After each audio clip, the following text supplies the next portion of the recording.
Selamat hari Tuhan, saudara-saudari terkasih. Salam damai Tuhan kita Yesus Kristus menyertai kita sekalian. Saudara-saudara yang terkasih, perjumpaan dengan Tuhan Yesus memang selalu membawa perubahan yang nyata dalam hidup seseorang. Seperti yang dikisahkan dalam Injil hari ini tentang seorang bernama Zakheus yang bertobat dan mengalami perubahan besar dalam hidupnya setelah mengalami perjumpaan dengan Tuhan Yesus Kristus. Namun, bagaimanakah kita mengalami perjumpaan dengan Tuhan Yesus? Dalam video kali ini kita akan mengupasnya. Tetap bersama dengan saya, Romo Argo, di channel Heavenward.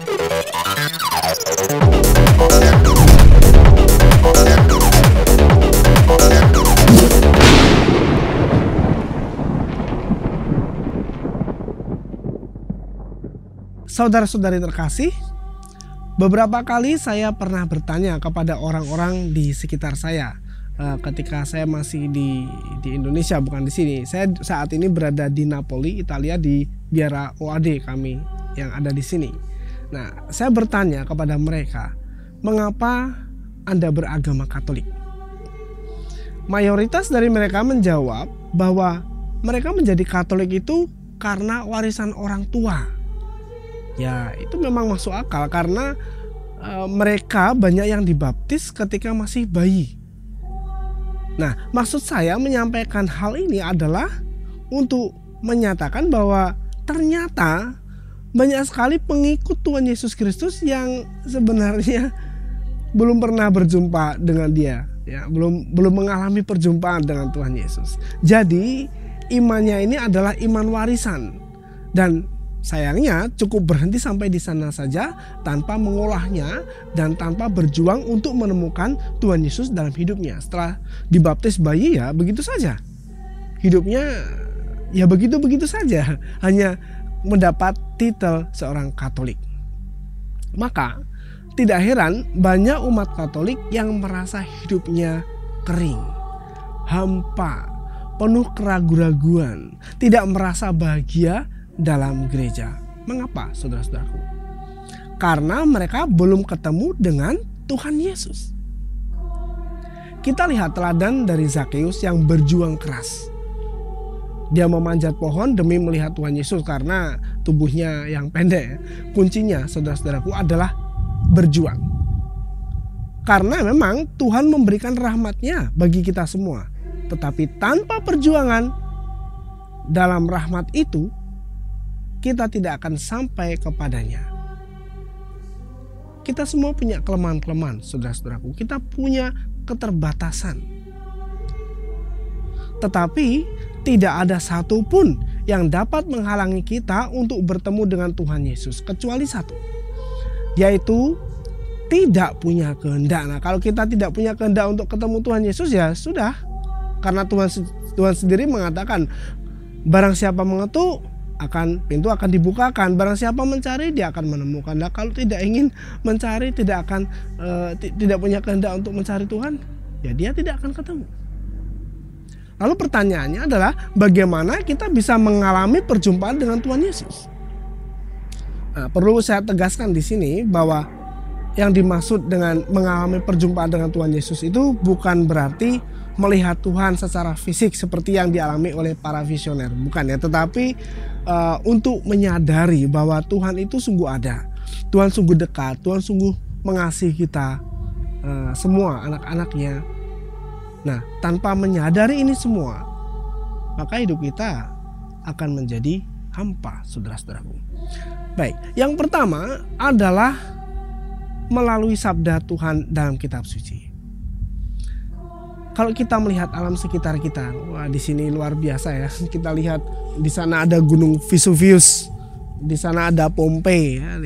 Memang Napoli itu kotanya luar biasa indah, kuno, unik lah. Makanannya juga enak-enak. Nah, kalau kita melihat alam sekitar kita yang indah-indah ini, kita bisa merasakan bahwa Tuhan itu ada melalui karya ciptaannya yang luar biasa indahnya tersebut. Namun, ketika kita membuka kitab suci dan membacanya dan mendengarkan sabdanya, berbeda. Kita sungguh-sungguh mendengar perkataan Tuhan yang hidup. Sabda Tuhan itu, saudara-saudaraku, bukan sabda yang mati, bukan dongeng, tetapi dia sungguh hidup. Dia mengubah setiap manusia yang membuka hati. Maka semuanya yang bekerja untuk mewartakan, terutama para imam, haruslah sering-sering menyampaikan sabda Tuhan. Jangan hasil pikirannya sendiri atau tulisan-tulisan dari para ahli filsafat yang sering disampaikan. Karena sebenarnya umat itu rindu untuk mengalami perjumpaan dengan Tuhannya, mendengarkan sabdanya. Umat membutuhkan kekuatan dari sabda Tuhan yang hidup, dan supaya oleh sang sabda itu hidup mereka diubah. Lihat Zakheus, saudara-saudaraku. Tuhan tidak banyak bicara, tetapi Zakheus bertobat. Hidupnya berubah dari yang tadinya egois, memperkaya diri sendiri, menjadi seorang yang mau berbagi kepada orang lain. Mengapa? Karena Zakheus membuka hati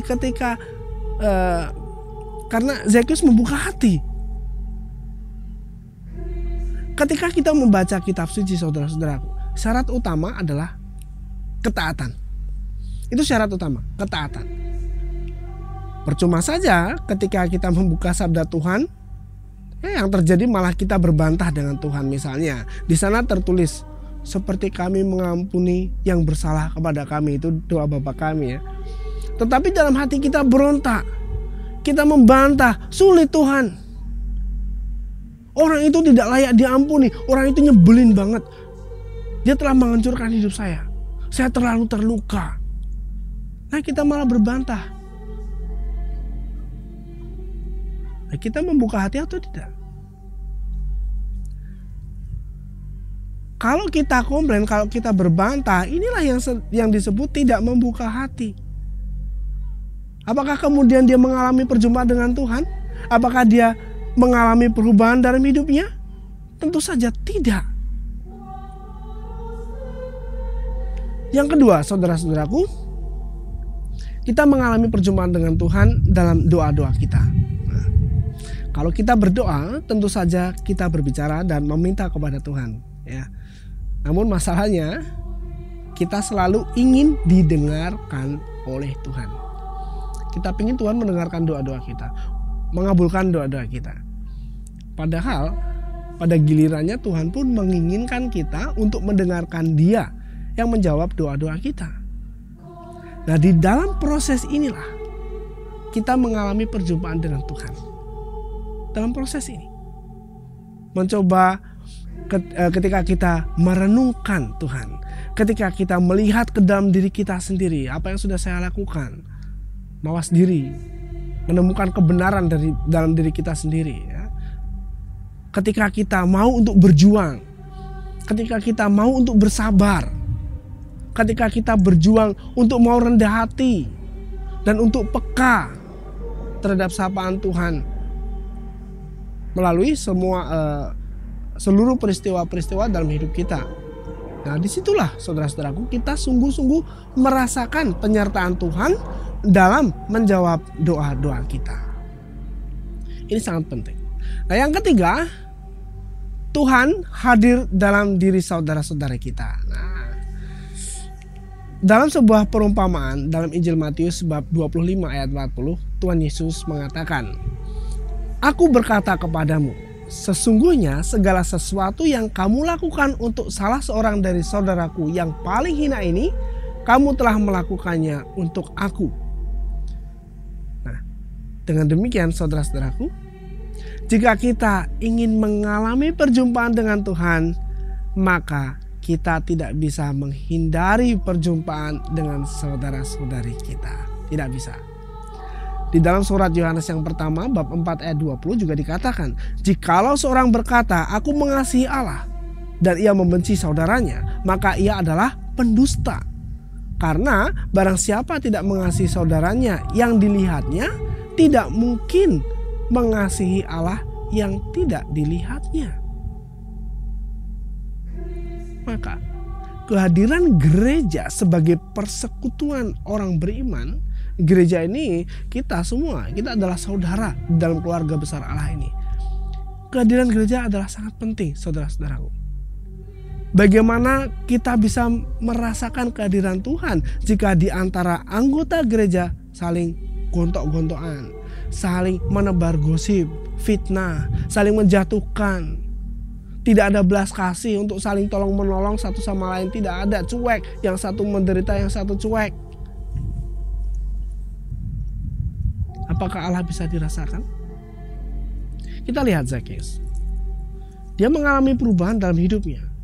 Dia mengatakan, Tuhan, separuh dari milikku akan kuberikan kepada orang miskin. Dan sekiranya ada sesuatu yang kuperas dari seseorang, akan kukembalikan 4 kali lipat. Lalu kata Tuhan Yesus, hari ini telah terjadi keselamatan atas rumah ini. Nah, amin. Semoga kita semua bisa mengalami apa yang telah dialami oleh Zakheus. Intinya adalah kasih, saudara-saudaraku. Ketika ada kasih, kita mengalami perjumpaan dengan Allah. Surat Rasul Yohanes yang pertama bab 4 ayat 12 mengatakan, tidak ada seorang pun yang pernah melihat Allah. Tetapi kalau kita saling mengasihi, Allah bersatu dengan kita dan kasihnya menjadi sempurna dalam diri kita. Nah, yang keempat, kita berjumpa dengan Tuhan dalam Ekaristi. Ekaristi ini sungguh luar biasa. Karena Ekaristi adalah puncak kehidupan Kristiani di mana Tuhan sungguh hadir secara nyata, saudara-saudaraku. Tubuh dan darah Kristus bukan simbol. Jika kita sungguh menyadari betapa pentingnya Ekaristi dalam kehidupan iman kita, maka saya percaya tidak ada orang yang mau absen setiap hari Minggu. Tidak ada. Pasti pengennya mau ke gereja. Tapi banyak anak-anak Tuhan yang lebih mementingkan piknik, belanja, jalan-jalan, atau bahkan mengadakan ziarah pada hari Minggu. Padahal sudah tahu betapa pentingnya Ekaristi, malah mengadakan kegiatan-kegiatan pada hari Minggu, sehingga Ekaristi Kudus malah dilupakan. Padahal di dalam Ekaristi inilah puncaknya. Hidup iman kita mengalir dari Ekaristi dan menuju Ekaristi. Dalam Ekaristi ini adalah saat untuk berjumpa dengan Tuhan secara nyata. Tubuh dan darah Kristus. Benar-benar tubuh dan darah Kristus yang kita terima dalam rupa hosti kudus. Itu bukan simbol. Bukan simbol yang kosong, yang tidak bermakna. Itu sungguh-sungguh, saudaraku. Dan disinilah kita disatukan dalam kehidupan Allah. Maka setelah Ekaristi kita punya tanggung jawab yang besar untuk menjadi cermin-cermin Kristus yang memantulkan kemuliaannya di dunia ini. Jangan selesai misa tidak berubah, tidak ada apa-apanya. Masih sulit untuk berbuat kasih, masih sulit untuk mengampuni. Padahal kita punya tanggung jawab yang besar karena kita sudah disatukan dengan kehidupan Allah. Ya, kita harus berbuat seperti apa yang Allah kehendaki dalam hidup kita. Jadi demikianlah saudara-saudaraku yang terkasih, bahwa kita mengalami perjumpaan dengan Tuhan dalam 4 hal tadi. Dan yang terpenting adalah bahwa kita membuka hati. Jangan kita berdoa, bukalah hatiku ya Tuhan. Banyak di antara kita yang berdoa seperti itu. Bukalah hatiku Tuhan. Nah, padahal Tuhan itu tidak pernah memaksa. Mengapa Tuhan harus membuka hati kita? Kita yang harus membuka hati untuk Tuhan supaya masuk dalam kehidupan kita dan mengubah hidup kita seperti yang telah diteladankan dalam Injil hari ini, dalam kehidupan Zakheus. Mari, saudara-saudaraku yang terkasih, kita satukan doa-doa kita untuk mendukung perjuangan kita masing-masing untuk mengalami perjumpaan dengan Tuhan Yesus. Tuhan Yesus mengasihi dan memberkati kita semua.